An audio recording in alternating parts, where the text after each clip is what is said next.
हाय guys. Female cricket के match previews और fantasy 11 predictions में आपका स्वागत है।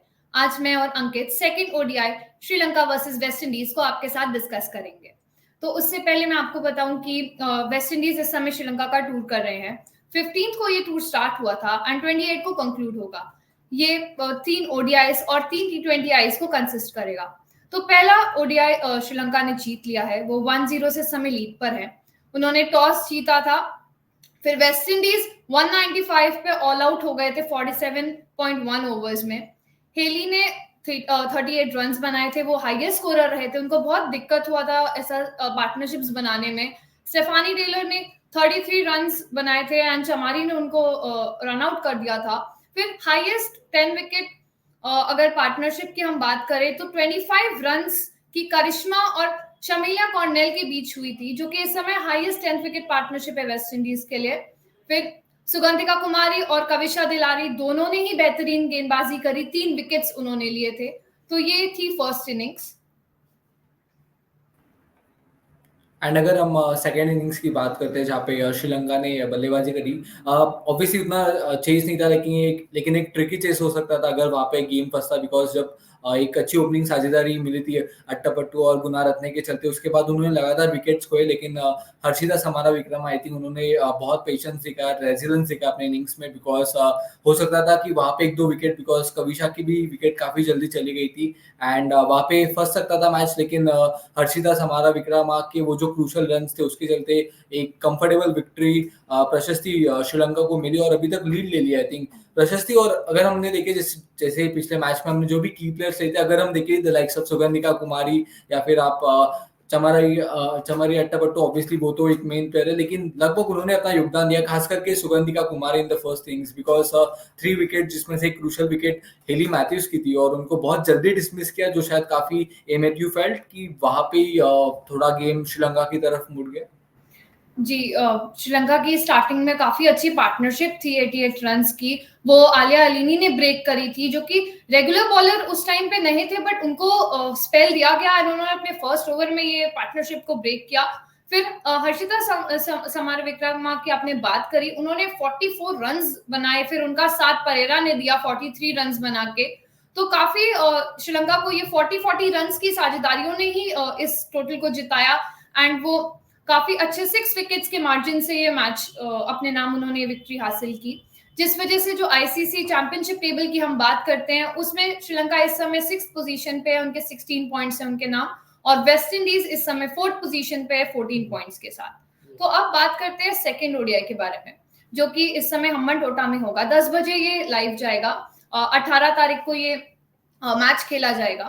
तो इस मैच में अंकित, आपके क्या एक्सपेक्टेशंस हैं कि इस बार वेस्ट इंडीज वो जो अभी ने ये सेटबैक फेस किया कि श्रीलंका इस समय हम देख रहे बेहतरीन फॉर्म में, उन्होंने पहले साउथ अफ्रीका को हराया, फिर उसके बाद वो अब वेस्ट इंडीज को उन्होंने 1-0 से लीड लिया है।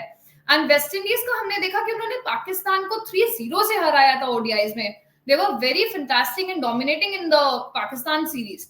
तो इस बार आप उसके बारे में, उस दोनों पॉइंट्स को कंसीडर करके आपके हिसाब से क्या हो सकता है ये सेकंड ओडीआई में?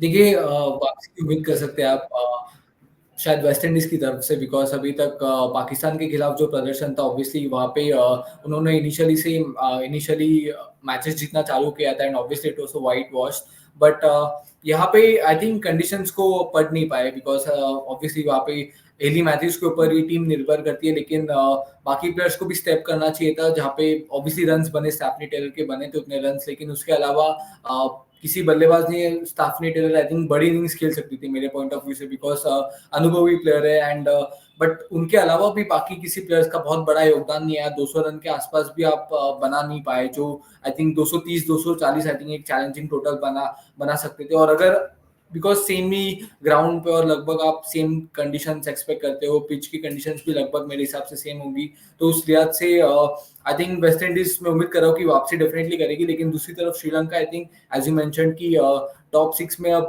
फिलहाल तो आ गए, obviously they will have to keep on winning matches, because अगर वेस्ट इंडीज जीता तो आई एम नॉट श्योर कि वो क्या नेट रन रेट के चलते ये भागदौड़ दोनों टीम्स के बीच हमें देखने मिलेगी, लेकिन उम्मीद रहेगी कि वेस्ट इंडीज की वापसी हो। लेकिन I think Sri Lanka, I think they will like to keep this winning momentum, because अच्छी शुरुआत मिली है और हो सकता है कि ये विन उनको जो आने वाली T20 सीरीज है उसमें भी आई थिंक एक विनिंग मोमेंटम अपने में ही दे सकती है उनको। जी, अब अगर की प्लेयर्स की हम बात करें कि नेक्स्ट मैच में हम किन से उम्मीद कर सकते हैं, तो डेफिनेटली हम स्टेफानी टेलर के बारे में बात करेंगे कि उन्होंने बहुत अच्छा प्रदर्शन दिया था पिछले मैच में भी। उन्होंने 33 रन्स बनाए थे, तो फिर उनको हम नेक्स्ट मैच में भी उम्मीद कर सकते हैं कि वो बेटर परफॉर्म करके आए एंड और रन्स बनाए, क्योंकि वेस्ट इंडीज को हमने देखा कि थोड़ा रन्स बनाने में उन्हें डिफिकल्टीज हुई थी। हेली मैथ्यूज बतौर ओपनर उन्होंने 38 रन्स बनाए, बट बाकी कंट्रीब्यूशन उनको कम मिल रहा था। तो अगर हम स्टेफानी टेलर के थोड़े स्टैट्स पे अगर नजर डालते हैं अंकित, तो हम देख सकते हैं कि अगर मैं इनका सिर्फ डिसमिसल समरी के बारे में पहले बात करूंगी, क्योंकि इस समय वो चमारी से आउट हुए थे जो कि एक स्पिनर है। तो अब अगर उनका हम डिसमिसल समरी देखें कि बतौर स्पिन के खिलाफ अगर वो कितना आउट हुए, तो 97 टाइम्स वो स्पिनर्स के अगेंस्ट आउट हुए हैं। मतलब पड़ला थोड़ा पेसर्स का भारी था, पर चमारी हम बात करते हैं one of the experience bowlers हैं, एंड स्पिनर्स के नाम पे अगर मैं टॉप 5 भी निकालूं तो चमारी टॉप 2 में ही जरूर होंगे, क्योंकि वो काफी एक अनुभव लेके आते हैं। और अगर हम इस स्टार्ट को थोड़ा और क्लियर करते हैं कि श्रीलंका में उनका विकेट कौन लेता है, तो अगर हम देख सकते हैं कि स्पिनिंग में श्रीलंका में उनका मोस्ट विकेट्स में चमारी का नाम अभी है नहीं। उनने मतलब एक बार अगर उनको डिसमिस किया है उन्होंने, तो मतलब वो प्रोमिनेंट नहीं है। तो इस बार स्टेफेनी का वो मतलब आउट होना काफी एक अनयूजुअल होगा मेरे हिसाब से। उनको भी लग रहा होगा कि मैं उनसे अगर आउट हुई हूँ, तो उनके एक बॉलर है, बट मैं कहूंगी कि चमारी के साइड से भी उनको एक वो चीज फील हुई कि स्टेफानी जैसा स्टेफानी जैसी प्लेयर जिसकी हम बात करते हैं कि वो बहुत स्ट्रांग है बैट के साथ, एंड अगर वो स्टेबलाइज करते हैं इनिंग्स को तो वो काफी रन्स बनाते हैं। तो उनको आउट करना एक उनके नजरिए से बहुत अच्छा एक चीज हुआ कि हमने एक स्ट्रांग प्लेयर को आउट किया। तो ये कह सकते हैं कि इस समय बहुत अनप्रिडिक्टेबल है ये गेम, और जो इस समय वेस्ट इंडीज का है कि आउट होने में कि उनको लगा कि मे बी उनको हिट कर सकते हैं स्पिनर्स को, बट वो चीज इस समय नहीं हो पाई। बट लेट्स सी नेक्स्ट में क्या होता है, ये कैसा चेंजेस आते हैं एंड स्टेफानी कैसा परफॉर्म करते हैं। सो अंकित, आपके कुछ व्यूज हैं स्टेफानी के ऊपर? आई थिंक फर्स्ट मैच में भी रन आउट हुई थी, लेकिन जो अनुभव लेके आती है, जैसे हम देख सकते हैं कि लगभग 158 मैचेस के लिए लाइक अपने में ही एक दिग्गज खिलाड़ी and world cup winning captain रही है वेस्ट इंडीज साइड की, तो अनुभव है and I think she is very handy with the ball as well. तो मैं उम्मीद कर रहा हूँ कि I think run out is obviously not the one of the maybe the worst ways. I think एक बैटर चाहता है कि वो डिसमिस हो, तो ऑब्वियसली आई थिंक अगर देखा है तो she did batted very well in the first match as well. Obviously उसको बड़े इनिंग्स में कन्वर्ट नहीं कर पाए, लेकिन उम्मीद करेगी West Indies, because Hayley Matthews अगर ओपनिंग करे और वहाँ जब हेली मैथ्यूज जल्दी आउट हो जाएंगी, आई थिंक स्पॉटलाइट इनकी तरफ ही होगी, या फिर उम्मीद इनकी तरफ ही होगी कि इनके रन्स बने आने वाले मैचेस में। जी, यहाँ पे एक बहुत इंटरेस्टिंग सा फैक्ट हाईलाइट होके आ रहा है अंकित, कि वो 19 टाइम्स वो रन आउट हुए हैं। तो एक उनको एक हम बात करते हैं कि रन आउट एक बहुत अपसेट डिसमिसल होता है एक बैटर के लिए, कि वो मतलब you know when you are making runs for your team and उस समय आप वो चेस करते टाइम बनाते हुए कि आप वो कंप्लीट करो रन और आप आउट हो जाओ, तो वो काफी अपसेटिंग डिसमिसल होता है, बिकॉज यू नेवर नो कि अगर आप उस समय क्रीज पे होते तो आप कितने और रन्स बनाते, आप कितना और हिट कर सकते थे। तो वो चीज स्टेफानी का हम देख सकते हैं कि जो बिटवीन द लाइक विकेट्स वो रनिंग है उनका वो काफी थोड़ा लाइक कमजोर है, क्योंकि आप 19 टाइम्स अगर रन आउट हो रहे हो, बट इतना मैचेस आपने लाइफ में अपने खेले, but still that is a little bit weak point I see. तो अब नेक्स्ट प्लेयर के बारे में थोड़ा बात करते हैं। वेस्ट इंडीज की ही मैं नेक्स्ट प्लेयर लूंगी, वो है शिनेल हेनरी। लास्ट मैच में उनका उतना हाईलाइट प्रदर्शन हमें नहीं दिखा कि बट वो होता है ना कि प्लेयर्स का दिन होता है, मुझे लगता है कि नेक्स्ट मैच में she can come with that all gears and वो नेक्स्ट में बहुत अच्छा परफॉर्म कर सकते हैं। तो अंकित, आई रिक्वेस्ट कि आप थोड़ा शिनेल हेनरी के बारे में थोड़ा हमारे दर्शकों को बताइए कि वो किस तरीके की प्लेयर है एंड वो कैसा प्रदर्शन कर सकती है। देखिए, वेस्ट इंडीज साइड में एक अच्छी बात है कि बहुत सारे ऑलराउंडर्स हैं, लेकिन स्पेसिफिकली अगर हम बैटिंग की तरफ देखें तो आई थिंक हेनरी की तरफ निगाह होगी, because again Hayley Matthews I think उनके ऊपर जब जब जल्दी आउट होंगी, जैसे मैंने स्टेफनी टेलर के बारे में भी बात करी थी, तो इन प्लेयर्स को स्टेप अप करना पड़ेगा बिकॉज ऑब्वियसली हेली मैथ्यूज के रन्स बनने एक साइड के लिए अच्छी बात है, लेकिन at the same time you want other players to contribute as well again. And medium pace से आई थिंक उनका मैं एक चीज देख रहा हूँ कि पाकिस्तान का जो सीरीज था वहां पे भी बल्ले के साथ थोड़े रन ऑब्वियसली बने थे, लेकिन बॉलिंग में उतना बड़ा योगदान नहीं आता, तो वो भी आना चाहिए। So I think West Indies side उम्मीद करेगी कि both with the bat and ball, obviously in conditions में एज अ पेसर उतनी मदद नहीं मिलती है, लेकिन अगर आपके पास वो वेरिएशंस है तो आपको विकेट्स मिल सकती है। एंड आई थिंक यही उम्मीद करेगी वेस्ट इंडीज बिकॉज पिछले मैच में भी आई थॉट कि एक फाइटिंग टोटल था, but when you say fighting total तो you expect a fighting spirit from the bowling team एक स्मॉल टोटल को डिफेंड करने के लिए, जो मुझे उतना नजर नहीं आया।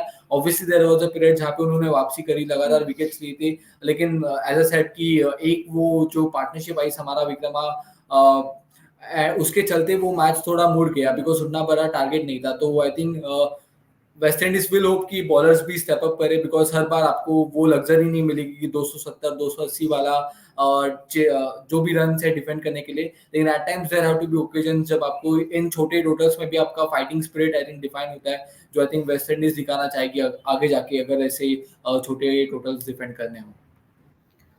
या एज अ बॉलर आपका नीड रहता है कि आप आए एंड अपना उसमें प्रदर्शन दें। तो हमने देखा है कि उनका बॉलिंग स्टार्ट उतना खास अच्छा नहीं, क्योंकि उन्हें मौका नहीं मिला, बट एज अ बैट अगर हम उनके उस टोटल पे नजर डालें तो 46 मैचेस खेले एंड 488 रन्स बनाए हैं।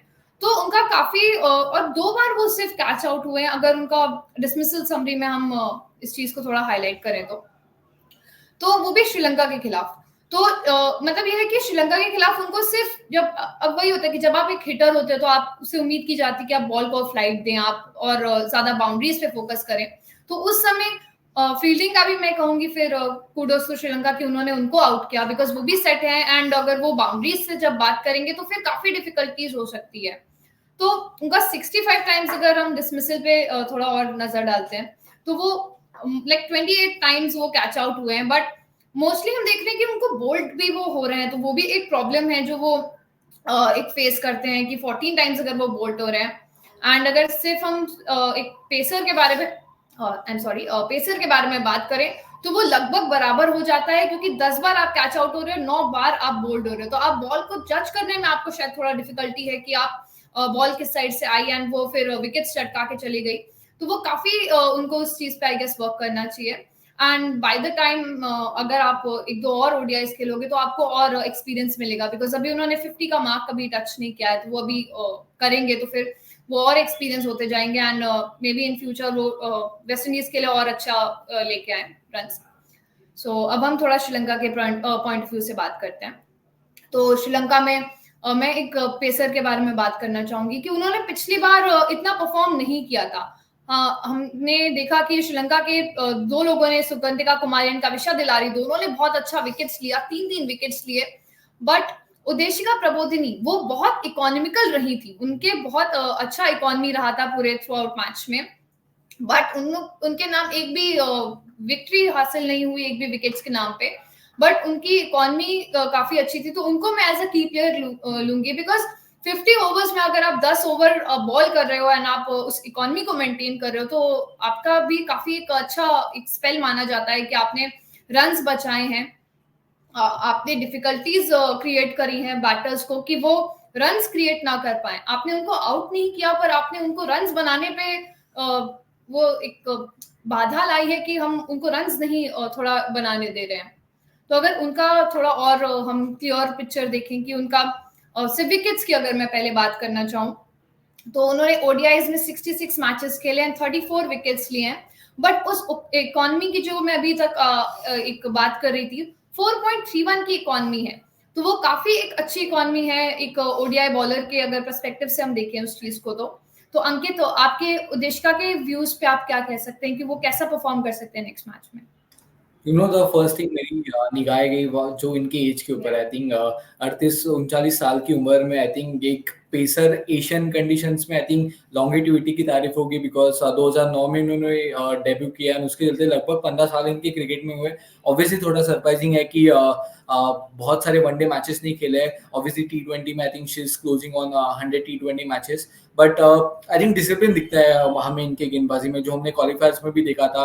क्रूशियल टाइम्स पे इन्होंने विकेट्स भी चटकाए थे, लेकिन फर्स्ट वनडे में एज यू सेड कि विकेट्स मिले नहीं, लेकिन इकोनॉमिकल थी। लेकिन आई फेल्ट कि या फिर आई स्टिल फील कि वो जो इकोनॉमिकल बॉलिंग थी इनकी, उसके चलते बाकी बॉलर्स के सामने वेस्ट इंडीज बैटर्स अटैक करने की, और जिसके चलते विकेट्स मिली है बाकी बॉलर्स को। And that's why we say this is a team game. I think आपका any small contribution can lead to a success. तो उसके चलते हमें देखने मिला है कि आई थिंक एंड इनका रोल भी शायद ये है कि शायद अब discipline bowling in the first 10 या फिर 15 ओवर शायद हेली मैथ्यूज पे, because she is opening the innings, I think दबाव उसी तरीके से क्रिएट करना है। And I think it's a very role, because अगर आपको एक टीम में वो रोल दिया जाता है जो आप बखूबी निभाओ, तो I think it's a small contribution in the right direction. So I still feel obviously wickets लेना चाहेंगे आने वाले मैचेस में, because looking at her experience and घर पे मैचेस चले तो आप उम्मीद करोगे कि ये जो लेफ्ट आर्म पेसर है, आई थिंक आने वाले मैचेस में इनके नाम भी कुछ विकेट्स हो जो पहले मैच में नहीं मिले थे। जी, और वेस्ट इंडीज का अगर हम रिकॉर्ड अगर और स्पेसिफाई करके इस चीज को देखें तो आज तक इन्होंने 8 बार वेस्ट इंडियन साइड को फेस किया है, जिसमें उन्होंने 5 विकेट्स अपने नाम दर्ज किए। बट उस इकोनॉमी को जो मैं हर बार हाईलाइट करी, वो 3.66 की रही है। तो वो काफी एक दबाव बना के रखते हैं वेस्ट इंडियन के खिलाफ कि हम रन्स नहीं आपको स्कोर करने देंगे, बिकॉज 50 ओवर का फॉर्मेट है, उसमें आपको बहुत मौके मिलते हैं आप रन्स बनाएं एंड ज्यादा से ज्यादा टोटल लेके जाएं। बट उसमें उस चीज को दबाव बना के रखना एंड फिर विकेट्स भी साथ ही साथ उन्होंने लेना, तो काफी एक अच्छा एक उनका नजरिया है बॉलिंग करने का। तो अब थोड़ा हम बात करते हैं नेक्स्ट श्रीलंकन बॉलर के बारे में। तो विश्मी गुनारत्ने के सॉरी नेक्स्ट प्लेयर के बारे में, तो विश्मी गुनारत्ने के बारे में मैं बात करना चाहूंगी। श्रीलंका की ये प्लेयर हैं।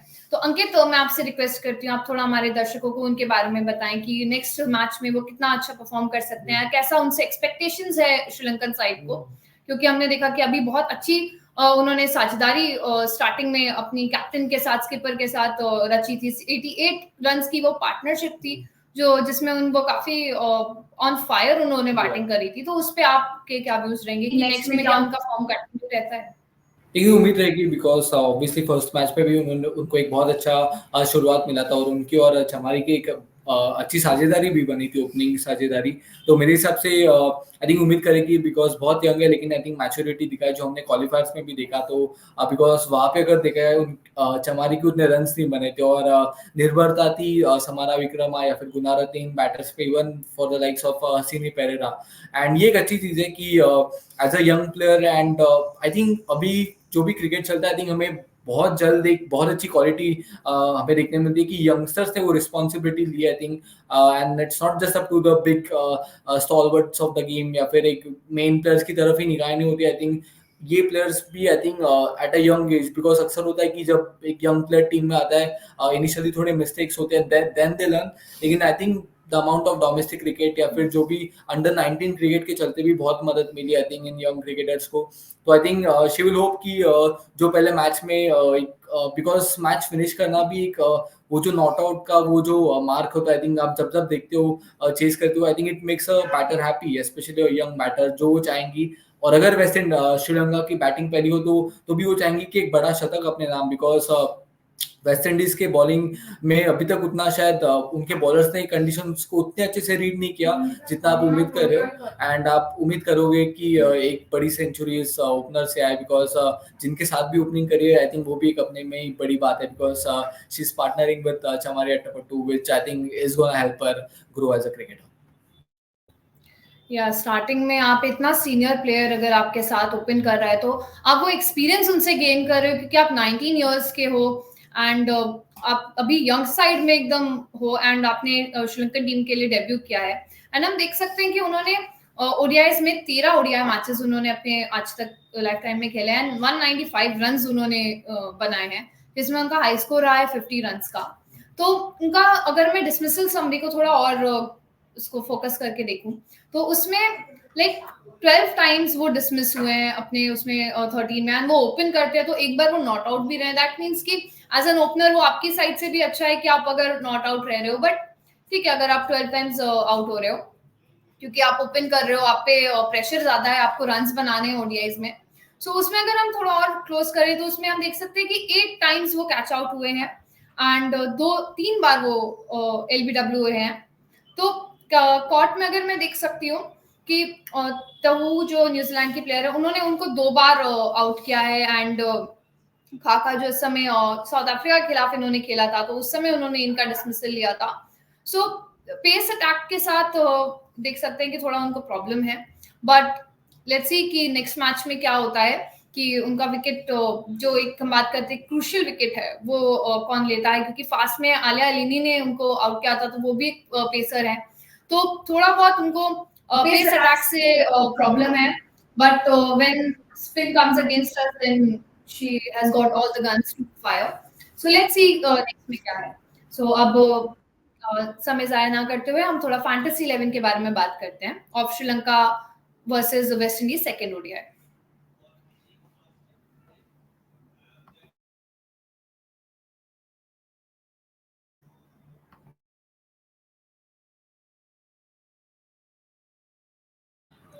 एंड अगर हम फैंटेसी की बात करें second one day between Sri Lanka and West Indies के बारे में, तो शुरुआत करते हैं विकेट कीपर्स में से, जिसमें हमने वेस्ट इंडीज के कीपर कैम्बेल को लिया था। ऑब्वियसली पहले मैच में आई थिंक बल्ले से उतने रन नहीं आए, लेकिन आप पैक करे हुए कि सेकेंड वनडे में आई थिंक रन है, and I think wicket keeping के चलते, जो बॉलर्स के चलते जो पॉइंट्स नहीं मिले थे, बिकॉज उतने सारे मौके आई थिंक वेस्ट इंडीज बॉलर्स ने जो नहीं बनाए थे। आई थिंक इस मैच में आप उम्मीद करोगे कि वो contribution I think as a wicket keeper वो आपको पॉइंट्स दे।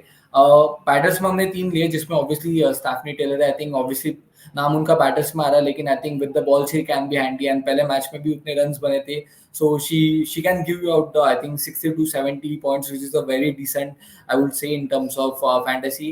एंड बैटर्स में ऑब्वियसली जो 2 हमने लिए यहाँ पे गुना रत्ने, आई थिंक उनकी बिकॉज पिछले मैच में भी उनके रन्स बने थे, and I think a big innings can be around the corner, I think can be a very outside chance, जहाँ पे आप सोचो कि एक वाइस कैप्टनसी के लिए आई think she can be a good option है। ऑब्वियसली यहाँ पे राजा पक्षा आई थिंक वो भी है।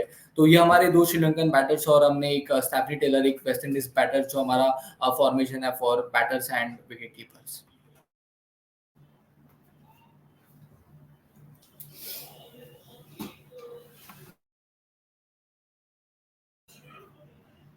जी अगर ऑलराउंडर्स की मैं बात करूं तो मैंने चमारी अट्टापट्टू को वाइस कैप्टन लिया है। She is a brilliant allrounder and वो अच्छा परफॉर्म कर सकते हैं बैट एंड बॉल के साथ, तो वो एक डेफिनेट ऑप्शन रहेंगे मेरा। फिर सेकंड में मैंने हेली मैथ्यूज को कैप्टनसी ऑप्शन रखा है, क्योंकि हाल में हमने देखा उनका फॉर्म बहुत अच्छा रहा है, एंड उन्होंने पिछली बार भी जब हमने देखा वेस्ट इंडियन साइड को जब रन बनाने में डिफिकल्टी हुई थी, उन्होंने बतौर ओपनर 38 रन बनाए थे, जो कि हाईएस्ट थे उस पूरी उनकी इनिंग्स में। सो उनको एक कैप्टनसी ऑप्शन रख सकते हैं। देन मैंने कविशा दिलारी को लिया है। उन्होंने भी बहुत अच्छा प्रदर्शन दिया था बॉल के साथ, 3 विकेट्स उन्होंने अपने नाम दर्ज किए थे, तो उनका है। एंड शनेल हेनरी की अभी हमने बात करी थी, तो वो एक फास्ट बॉलर है, एंड उनके बारे में हमने डिस्कशन किया था, तो उनसे उम्मीद है कि वो नेक्स्ट मैच में परफॉर्म कर सकते हैं। सो अगर मैं अब से बॉलर्स की बात करूं तो बॉलर्स में मैंने एफी फ्लेचर को लिया है, जो कि लेग ब्रेक बॉलर है, एंड करिश्मा रामनाथ, उन्होंने पिछली बार बैट से रन्स बनाए थे, वो 10 विकेट पार्टनरशिप की जो हम बात कर रहे थे, जो हाईएस्ट समय रही है 25 रन्स की, वो उसमें करिश्मा रामनाथ ने विद बैट भी काफी पॉइंट्स दिए थे, तो वो एक अच्छा ऑप्शन है। एंड सुगंधिका कुमारी, उन्होंने भी पिछली बार 3 विकेट्स लिए थे, तो उनको भी मैंने एज अ बॉलर ऑप्शन रखा है। So guys, this was a fantasy 11 of Sri Lanka versus West Indies second ODI. And please guys I request stay tune with us. हम इस चैनल पे सारे जो भी मैचेस हो रहे हैं उनको यहीं पे कवर करते हैं, and don't forget to like share and subscribe to female cricket, and please do check our website, ताकि जो डेटा डैशबोर्ड की हम बात कर रहे थे, जो डेटा हमने डिस्कस किया, वो आप और नजरिए से देख सकते हैं, एंड आप उसमें खुद सारे फॉर्मेट्स को चेकआउट कर सकते हैं। So please visit link in description. Thank you guys for watching.